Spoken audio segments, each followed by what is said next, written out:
Bonjour, ici Linda Walker, coach en TDAH. J'accompagne les adultes atteints du déficit de l'attention. Je les aide à s'organiser.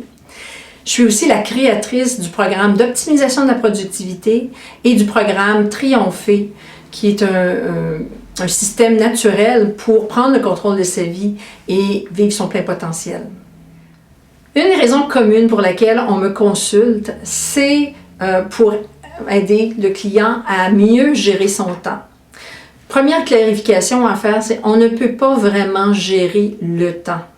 Le temps est liquide, il bouge continuellement, on ne peut pas l'entreposer, on ne peut pas emprunter du temps, on ne peut pas échanger du temps. Tout ce qu'on peut faire, c'est vraiment gérer les activités qu'on choisit de faire à l'intérieur de notre temps. Donc, c'est là où on a du contrôle. Le problème de gestion du temps est tellement commun chez les adultes atteints du déficit de l'attention que plusieurs d'entre vous avaient déjà pris des cours de gestion du temps qui sont bien connus, qui fonctionnent très bien, comme Franklin Covey, des timers et compagnie. Et ça n'a pas vraiment fonctionné pour vous. Vous avez peut-être même eu un ami ou un parent ou quelqu'un qui était super bien organisé, qui s'est assis avec vous et qui vous a montré leur système. Et encore là, ça a peut-être fonctionné au début, mais pas à long terme. La raison pour laquelle ça fonctionne bien au début, c'est que ces systèmes-là, pour vous, sont nouveaux. Et donc, on sait que les adultes atteints du déficit de l'attention, leur cerveau s'allume quand ils font face à des tâches intéressantes, des tâches nouvelles, qui les intriguent, parfois dans des situations de compétition, ou encore quand il n'y a aucune de ces caractéristiques-là, quand une tâche n'a aucune de ces caractéristiques-là, vous allez plutôt vous lancer dans l'urgence. Donc, vous allez attendre à la dernière minute. L'urgence de la tâche va faire que vous allez sécréter un grand montant d'adrénaline, ce qui va vraiment allumer votre cerveau à ce moment-là. Le problème souvent que je rencontre avec mes clients, c'est quand je leur dis, bon, on va travailler cet aspect-là, je vais utiliser le terme gestion du temps en passant, là, même si c'est vraiment pas de la gestion du temps, on va utiliser la gestion du temps comme une des choses à prioriser pour mieux contrôler sa vie. Et souvent, ils me disent, mais ça me fait peur parce que j'ai essayé plusieurs systèmes et ça ne fonctionne pas. Aucun système ne fonctionne pour moi, il y a quelque chose qui ne marche pas avec moi. Moi, je vous invite à prendre en considération que c'est peut-être pas vous qui êtes le problème. C'est peut-être que ces systèmes-là, les systèmes qu'on vous a proposés, n'étaient vraiment pas adéquats pour quelqu'un qui est atteint du déficit de l'attention. Donc, ce problème-là est tellement courant que j'ai décidé de faire une série de vidéos qui mentionne pourquoi ces programmes de gestion du temps-là ne fonctionnent pas bien pour vous et quelles sont les alternatives. Qu'est-ce que vous pourriez faire? Quelles sont les stratégies que vous pourriez utiliser qui fonctionneraient plus pour vous? Donc aujourd'hui, je commence avec le premier gros problème. Une des choses que plusieurs systèmes vont vous mentionner, c'est de vous faire une grande liste de tâches à faire. Malheureusement, les adultes atteints du déficit de l'attention n'ont pas vraiment de problème à faire des listes de tâches à faire.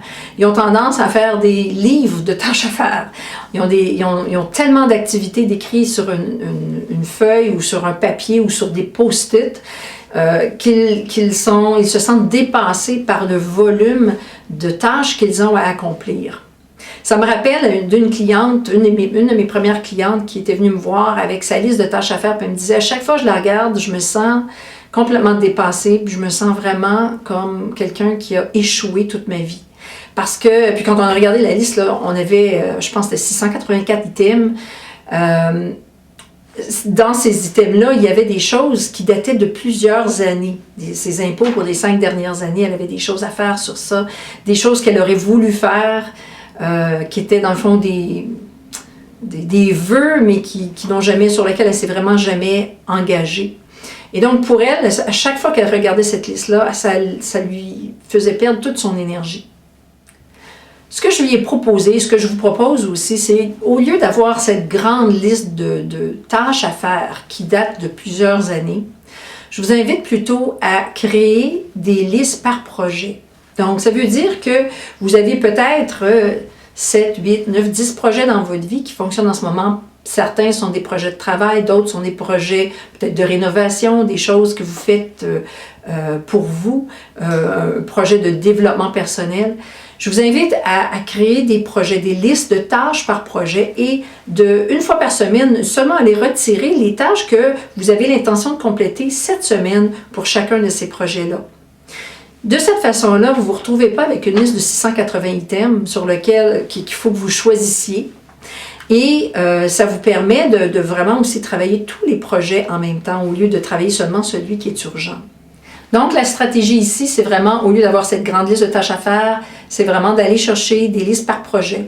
Et une fois par semaine, vous tirez de chaque projet les tâches que vous allez accomplir cette semaine.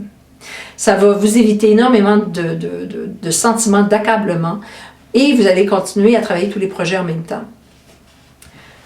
Continuez à écouter mes vidéos, il y en a d'autres qui s'en viennent pour d'autres situations qui vous mènent vers des problèmes de gestion du temps. C'était Linda Walker, à la hauteur de vos ambitions.